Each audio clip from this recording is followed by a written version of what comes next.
live. What am I doing?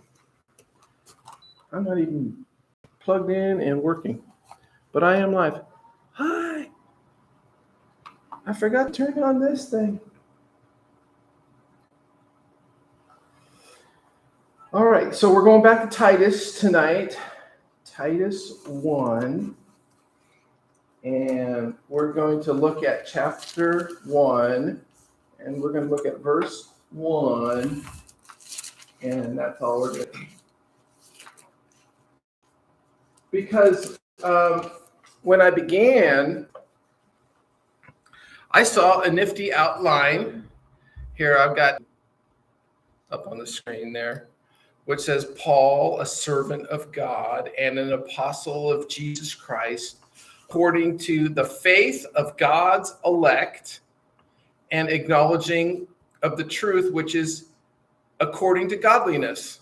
So I see a 2-point outline in that first beginning of this letter. Of course, this is not the whole sentence, but it's divided up into verses. But we talked about the faith, and now we're talking about godliness. And that comported well with the Westminster Catechism. Let's review from the beginning. What is the chief end of man? Chief end of man is to glorify God and enjoy Him forever. Then how might we know how to glorify God and enjoy Him forever? What rule has God given us? I'm combining the old version and the new version. What rule has God given us in order that we might glorify God and enjoy Him forever? The answer is only one: the Bible, which is made of the Old and the New Testament. And question 3 is, what does the Bible primarily teach? The Bible primarily teaches what we are to believe about God and what God requires of man. And that's what the whole Bible is all about, what we're supposed to believe about God and what God requires of man. And those two notions help you to define whether you're in and out of Christianity. If you believe rightly, you would live rightly. You could believe wrong things and live a right life, but based on what truth? Based on what authority? Like the standard. Pardon me? What standard? Right. Yeah. Because we know a lot of people of all different types of religions who live something close to this. Okay. But we would need to have a definition of godliness that comes to us by what we believe about who God is. And this is going to get really complicated in a moment here. But we would say if you believe the right things, that would be evidence that you are called of God, that His Spirit has come to you. He's ordered your beliefs. He's given you a right doctrine. You read the Bible and you discern from it what you're supposed to embrace as truth. Some people read the Bible and they come away with really interesting ideas about what God wants us to believe and how we're supposed to act. There are some people who can justify all kinds of sin by reading a particular passage in a particular way, whereas most people would say, no, you're stretching the passage, you're kind of making that up. So the whole notion of believing right, leading to right actions, is what the Bible is the fruit of what the Bible brings. But you could live right and believe wrong to your detriment, or you could, what's the opposite of that? You could believe right, but live wrong, and that would be to your detriment.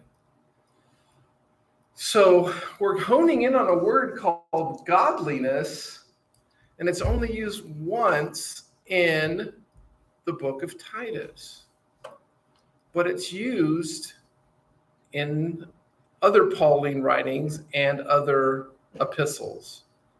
So the word godliness is an interesting word that I wanted to explore with you. Now, my first take is, this book is going to be telling us about what it means to have a proper faith. The elect will have a proper faith, and they will have a truth that leads to godliness.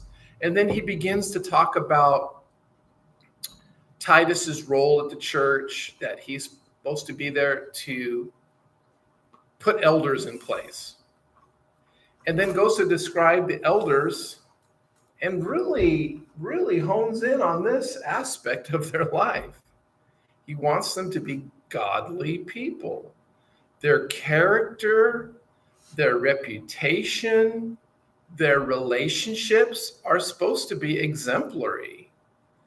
They're supposed to have some qualities of being able to teach the faith, represent the faith, but really the balance of mostly of what gets described of those men is related to this. And then he ends up, this is all in chapter 1, he ends up discussing what type of people should be elders of our churches, then he does like a contrast of what people who are ungodly, how they live, what they look like.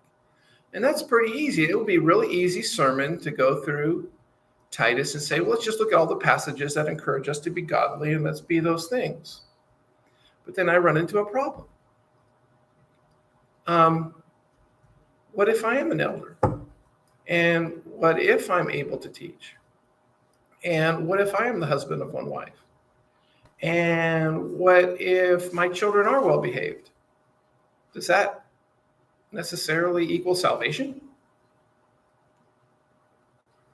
I get a head shake. No, and I'm finding that I'm actually reading a lot of ideas about what's exemplary and what church folk should look like. But as I read that list, I say, but that doesn't do anything to save you. I mean, those are just good things you're supposed to be and do. And it's not until you get further into the book where you get some real clearly expressed, he gets to the point where he says, it's not because of anything you've done. It's because of Christ. And I'm like, I'm so grateful to read that because I've just been reading all these things about how I'm supposed to be. And I'm realizing people could be all these things without Jesus. We got a measurement of godliness and what it looks like. And it's a really, I keep using this word, exemplary lifestyle. It's what you'd want for you and your family and your children.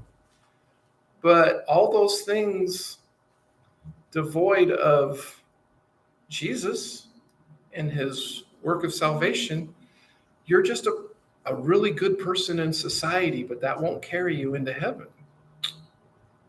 And then I reflected on my past life of hanging out with some really, really well-trained, theologically gifted Christians. And they used to smoke. And they used to drink. They didn't do the hoochie coochie, if you're an Elvis fan there.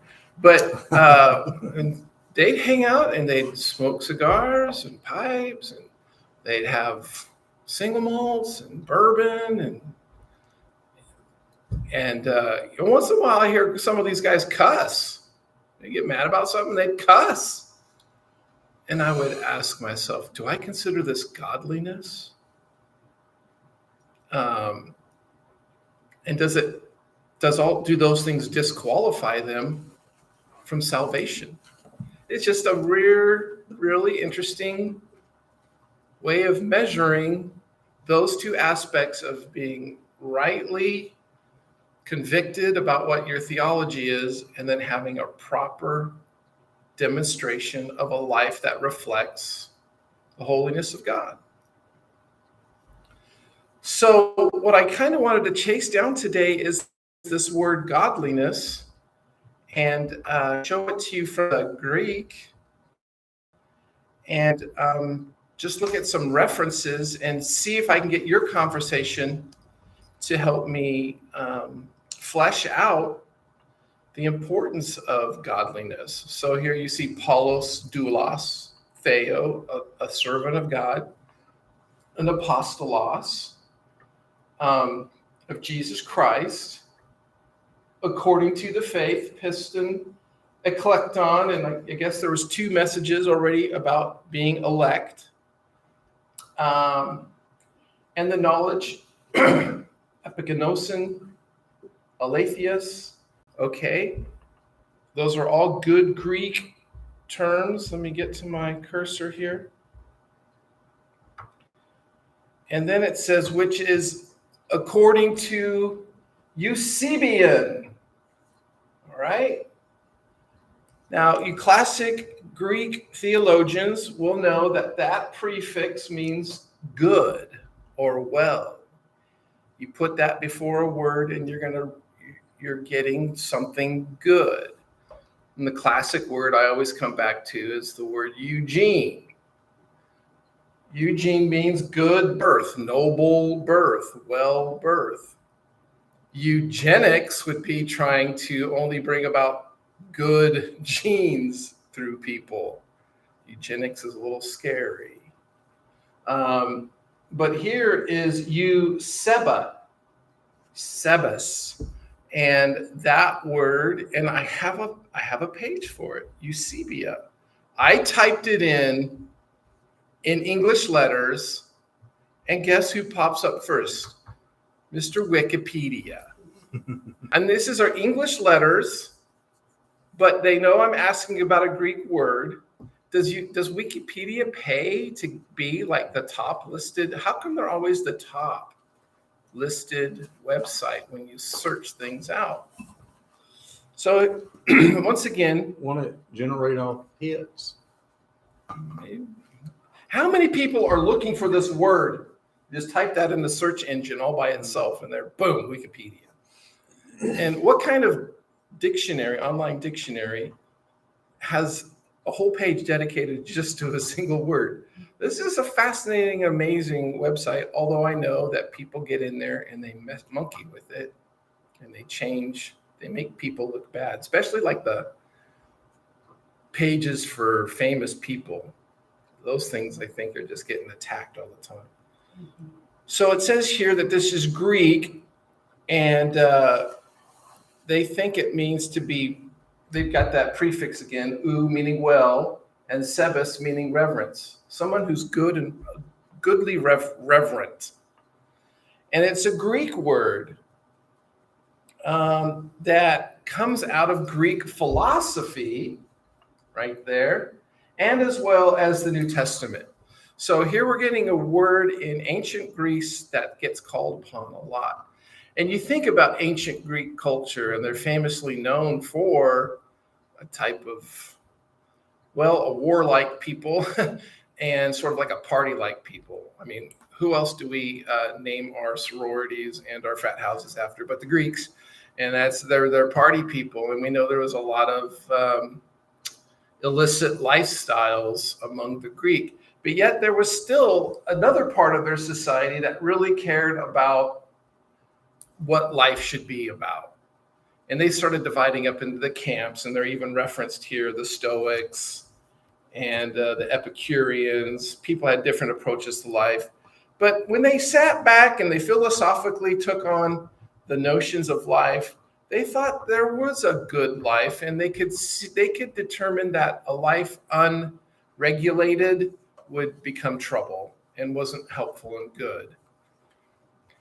But so their philosophy actually cared about the good life and actually being reverent. And what you see here, I don't need to read the whole article, is that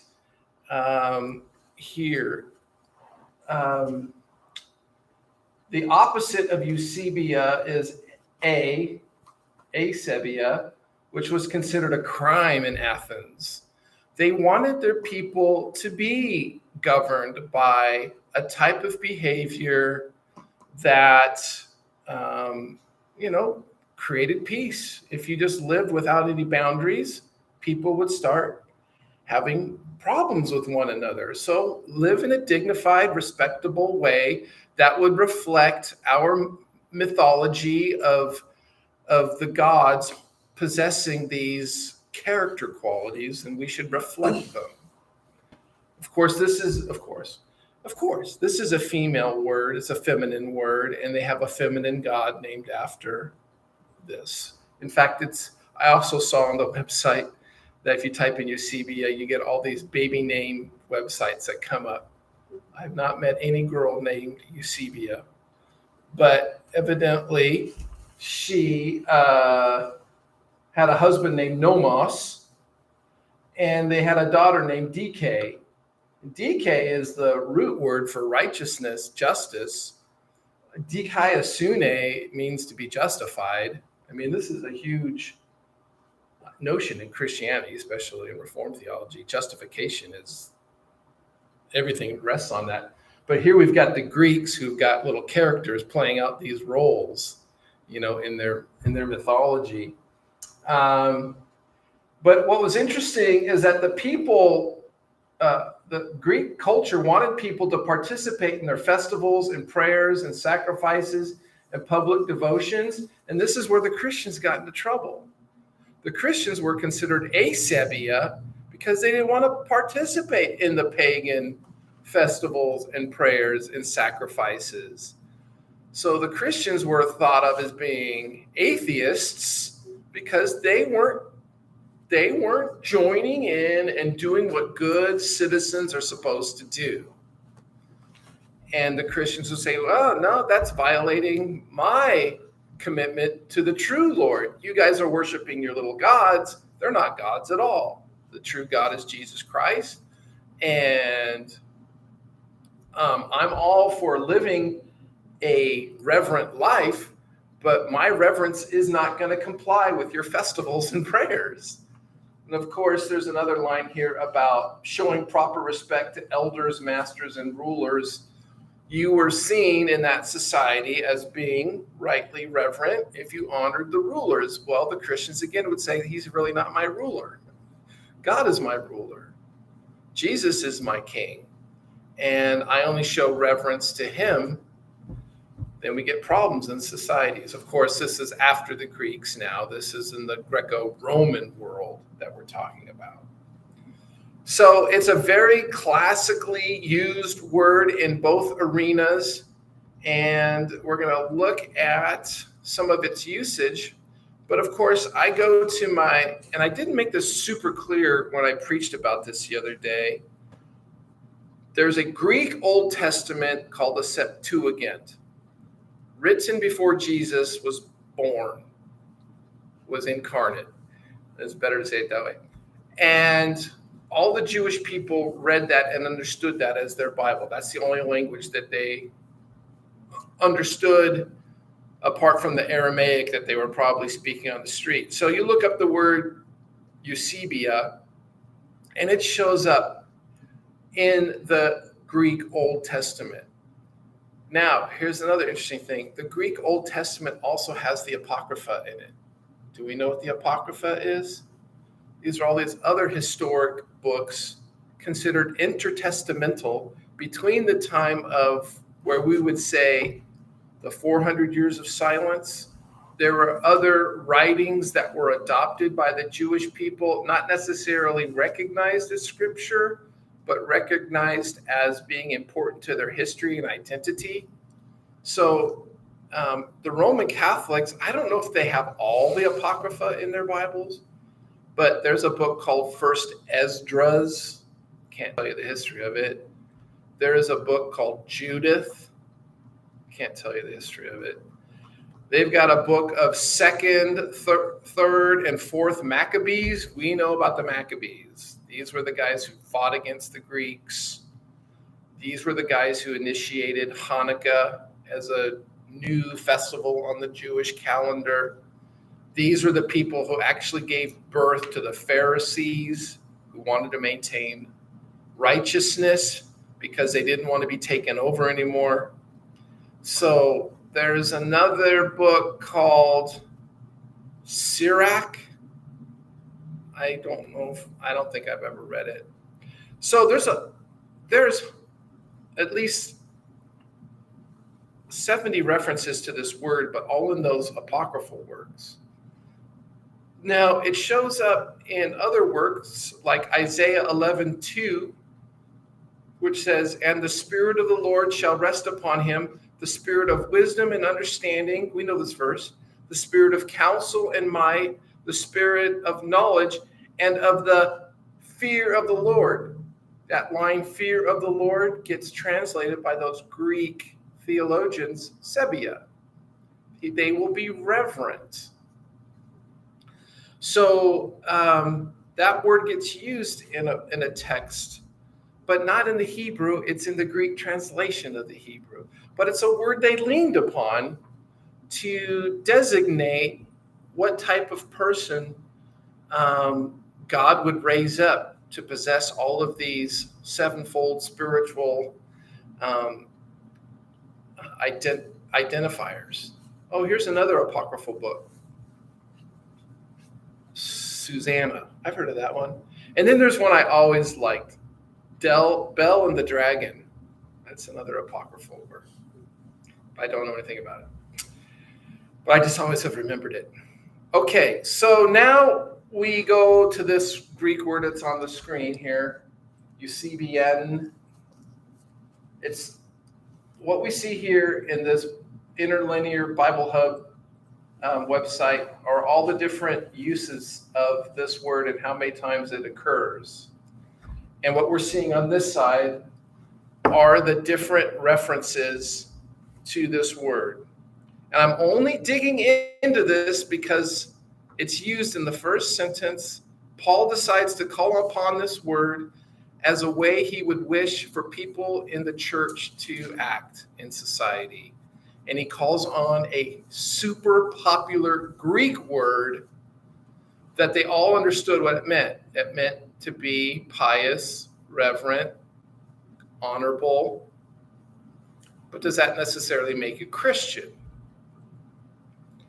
So here's 1 Timothy 4:7. I'll click on it. It gives me another interlinear, and it's in a very interesting construction here. But he says about being profane and silly, don't have that as your behavior. He says rather train yourself to this word, eusebia. Train yourself towards godliness. So here's how we begin to define the word. You're not someone who has silly talking. You're not involved in fables. To mess around and have a lot of fun. Sometimes I even use that word about myself sometimes. What? Irreverent. Is that the word? I'm not supposed to be irreverent as a believer, evidently. Okay. I wonder if the... Go ahead. I was talking to a guy the other day, and he was like... Yeah. Well, exactly. In the case of my theological friends who love to smoke a pipe and have an alcoholic beverage that I couldn't stomach, that would be to someone irreverent. You shouldn't be doing those things. And they would say, there's nothing, it's just opera. There's nothing bad or good about it. It's something we enjoy doing. Is the godliness referring to being blameless, like where nobody can say anything? Because if somebody can say something, you know what I mean? Like, oh, that's profane. Well, then you're but based blameless. On what? That's the thing. I don't know. Right. This is something I need to dig into. I wish this would go faster in this room. The internet works better in my office. So I looked. So we're moving to your office. No. All right. So if anyone teaches another doctrine, is the English here? Come on, roll down, brother.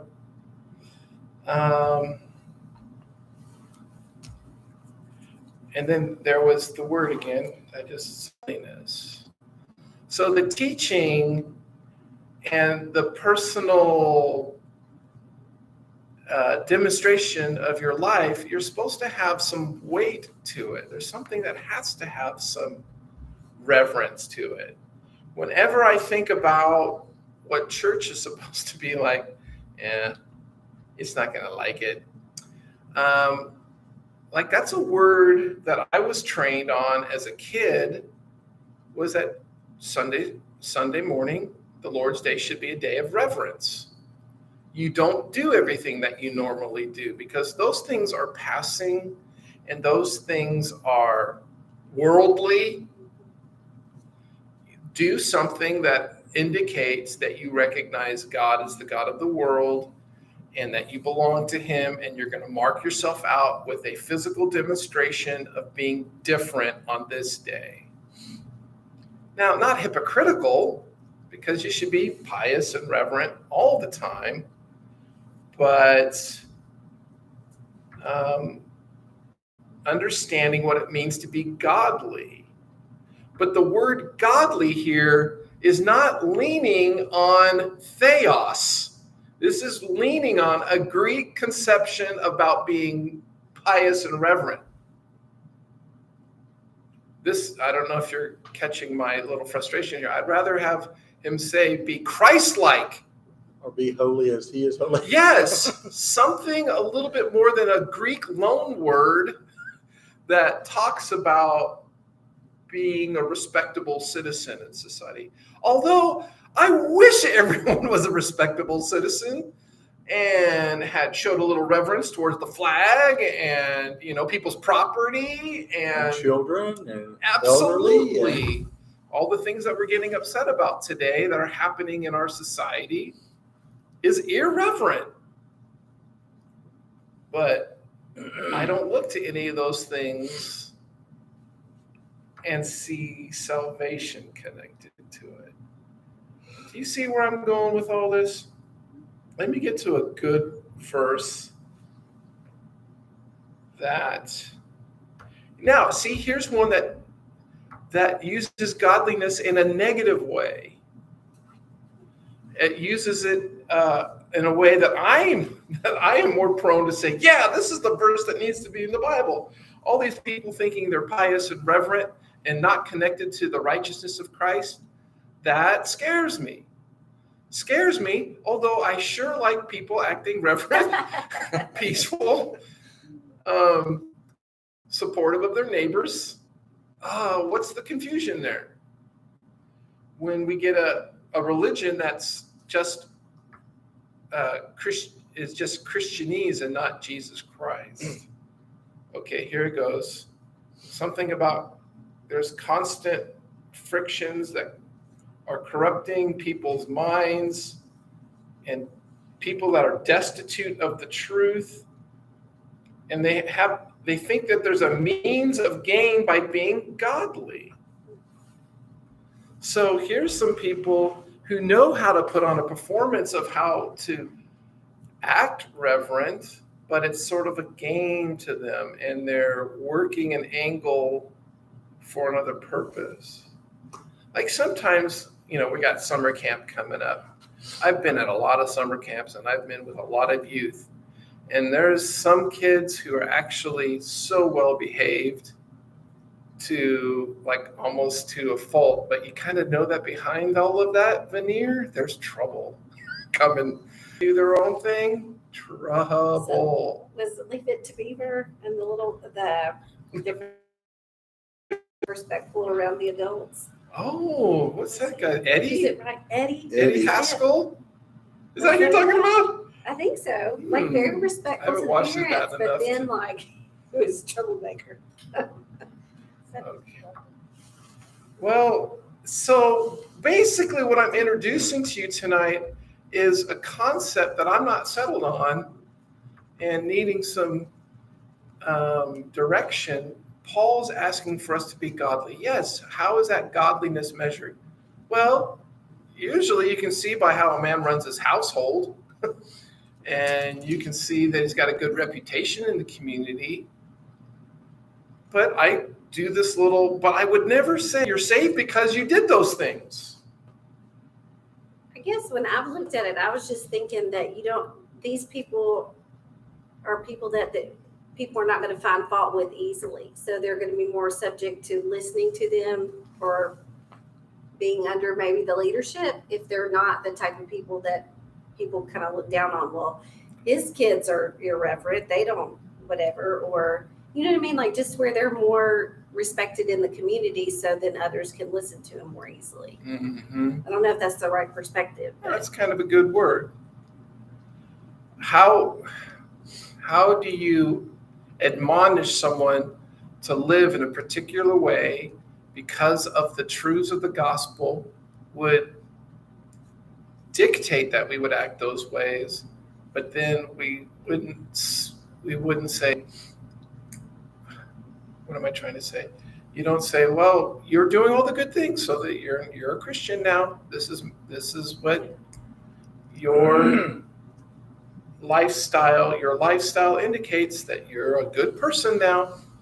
And I don't want to be mean against the South, because I came from a place that was actually more South than I am now. But there's this typical stereotype of the South that everyone's so Southern, polite, and everyone's blessing their hearts. And, there's just sort of, everyone loves Jesus here because this is the South. And you find that maybe a lot of these people actually don't know the biblical Jesus. They know a cultural Jesus that has put such a great value on properness and respectability, and not actual love of Jesus, but love of a culture. I mean, think about like those places that get all the high marks for Japanese culture, Singapore. I mean, there is no crime in those places. You could put your cell phone on a table in a mall and just walk away from it, and you'll come back to it 2 days later. It'll be sitting there. Do I want to live in a society like that? Kind of. But I also know that Japan, Singapore is not historically Christian. It's not even dominated by Christianity. But they have kind of a cultural reverence that helps them to fit into society. I'm looking for words to communicate how I think. I love meeting godly people. My life has been blessed by hundreds and hundreds of godly people who served in churches, who volunteered to do this and that, who were great examples to me on how I should act as an adult. I am so thankful for those people. And many of them, I'm convinced, were Christian, And Paul is asking us to have a type of godliness that reflects character that is equivalent to the Christian life. Is anything stirring in anyone's brain about I'm this? just thinking, for these, say, the qualifications, is the character of the person is not just a public character, but, True. it probably may not happen, but my wife may have a totally different story than the guy at work. Yeah.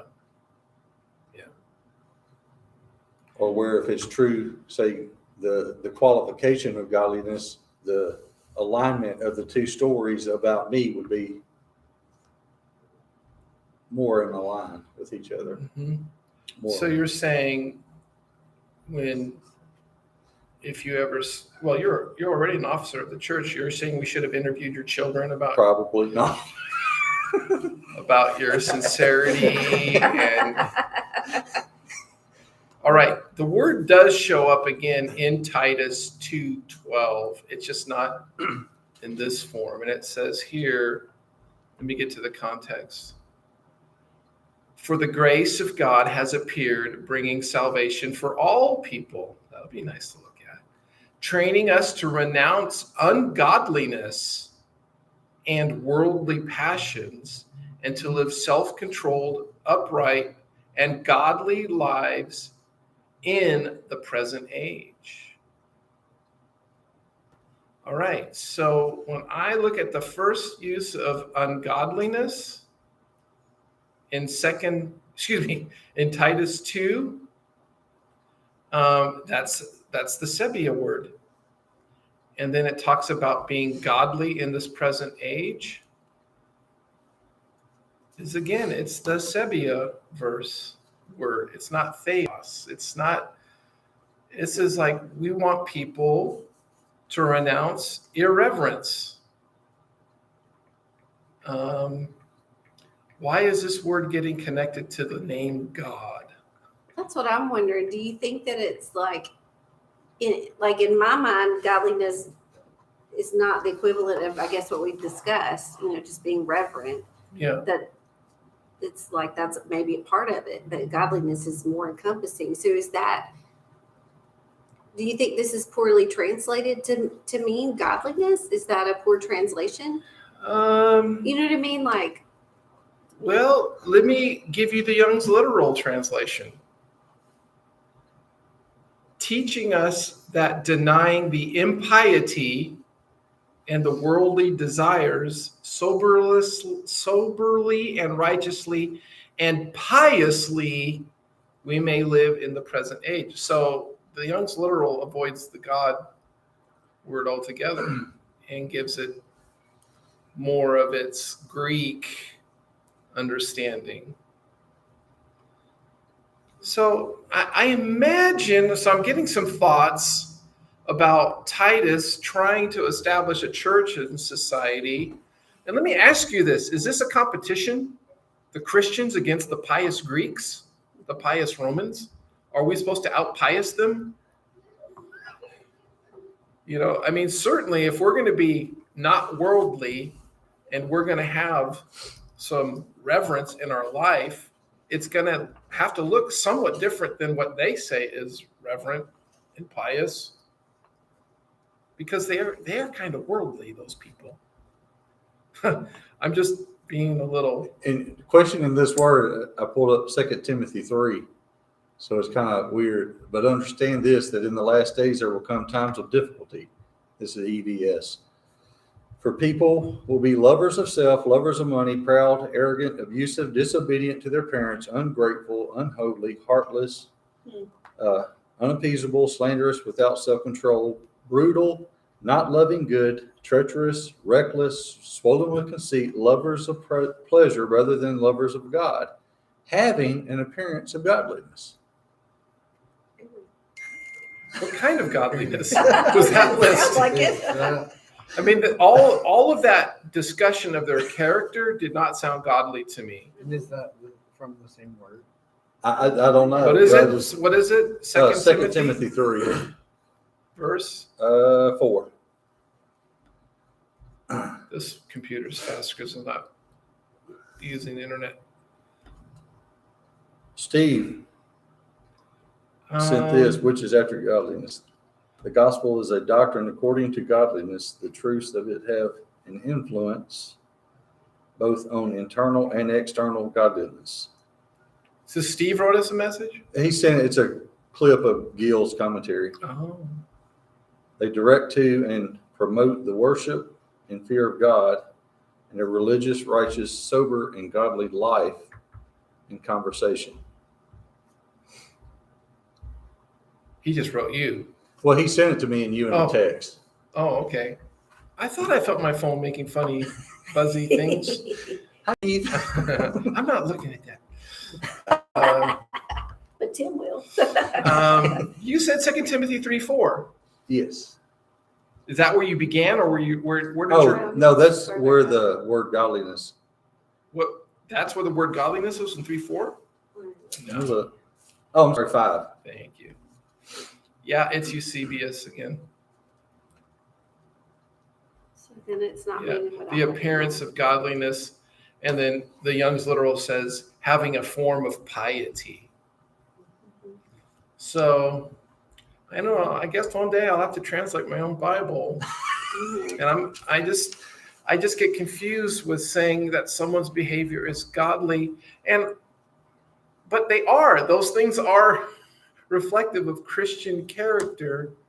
But you know what? That verse you read were just like half the people the youth I took to camp.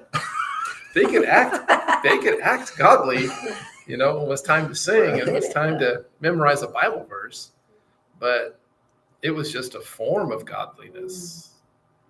I think that's kind of something that I'm wrestling with. I want this church to be godly, but I'm not going to be bothered if someone smokes and drinks, if it's not just destroying their life. I have more problem people cussing. Although I did use the word wuss at a funeral. I called people a wuss. Is that a cuss word? Anyway, I guess I got a little bit moved there to call something out. But the one that Tim just read had a lot of good words in there that, like self-control. There's something else in there, maybe respectful. Without self-control, brutal.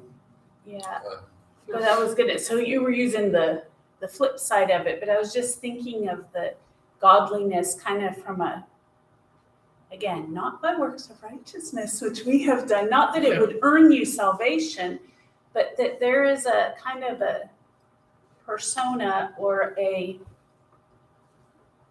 style of person that we look for in leadership. And I guess I keep going back to words like spiritual maturity. I don't want to say like they have a high emotional IQ. I mean, that's like all the weird psychological talking of today. But it does encompass those adjectives that you have of being not flippant, not prone to wagging of tongue, just not that they're necessarily a stick in the mud, but that you can look at that person and know that they are not a gossiper, they're wise, they are grounded in an orthodox faith. And I guess the word godliness sort of point to that. Not that they're any closer to heaven than the person over here who's jesting and maybe spiritually immature but loves Jesus, maybe is more the person that wipes Jesus' feet with their tears. Yeah. But they're not maybe the person you're looking to lead a flock. You know what I'm saying? Yeah, so in that way, God saves both of those people. Yeah. But the one is more conducive to leading others in a role that they are at the front or whatever, that they have a group that they're shepherding, and the other, in God's great design, fulfills some important task within the church as well, but maybe not in that leadership capacity. I mean, there may be more of a passionate person that witnesses and brings people to Christ. I agree with that. That sounds because you think all. I don't want to say that this is exclusively because it does talk about elders, only about elders. I mean, this is something that all the church is supposed to be godly. Right.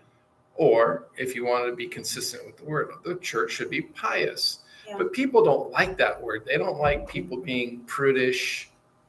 But like I said, I'd rather have a prude as a neighbor than a hellraiser. Yeah. Well, I'm interested in the further reference in 2 Peter down toward the bottom of that. Oh yeah, we'll definitely look at that. It seems like a different Use of the word? Yeah, it seems like a higher sense of the word. Let's see if my internets will catch up with us here. According as his divine power hath given unto us all things that pertain unto life and godliness. And what I read just after that says, but they deny the power. Oh, you should back for the other Yeah. one you're reading. Yeah. And that one's picking up on the power. Yeah. all right. And then that list and And then it ends in love. I think it definitely ends in love. Yeah, I'm not, okay, this is where I'm coming from. I'm not against this word.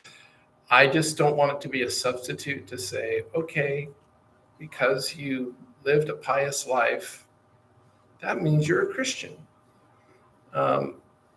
I think maybe the people, I'm getting new thought here. I think maybe the people who are most pious and aren't doing it for show, kind of, if they're truly know they're forgiven and they've been given new life and they have a new calling in life, that kind of godliness looks different than the person who's trying to earn points and look good in the community and, wants people to pat them on the back because they volunteered for where the person who's really godly does it and hopes no one notices. It's more genuine. Yeah. But things I'm thinking about didn't, just hit me in a different way, and hopefully the Lord will resolve some things, and I'll get some more commentary from Gil. And but because I really do want to highlight that Christianity is about having a proper doctrine and a proper display of Christ, proper doctrine of Christ and a proper display of Christ. And none of us will have a purely proper doctrine and a purely proper lifestyle, but there's an attitude of what we desire and want and what we will submit to. And at the end of the day, I'd like to call that godliness. Keep thinking, it keeps popping in my head, the fig tree that Christ cursed. Yeah. When he got to it, it had no fruit, Right. even though it looked Full. Yes. Wow, that's good. That tree was showing every sign of vibrancy, but it had no fruit. Amazing. All right, so I am sincerely asking if something comes across your way, pass it along. We want to say right now before we conclude, though, that we miss our dear sister, Miss Carolyn, who moved up north and now has a new situation. I got a nice card from them. She's living on a farm and getting adjusted, and they're happy about the new situation. But we are very grateful for her participation in her church, her leadership, her service, her voice. So love you, Miss Carolyn. Hope you're all blessed where you are. All right, let us close in prayer. Lord Jesus, all of who we are is dependent upon what you've done for us, and we're thankful for the scriptures that give us direction on how to be rightly devoted to you in word and in deed, and to be so with sincerity and truth.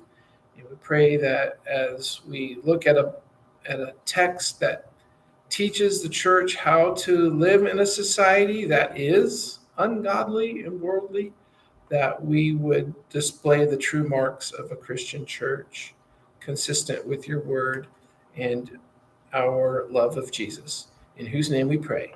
Amen. All right.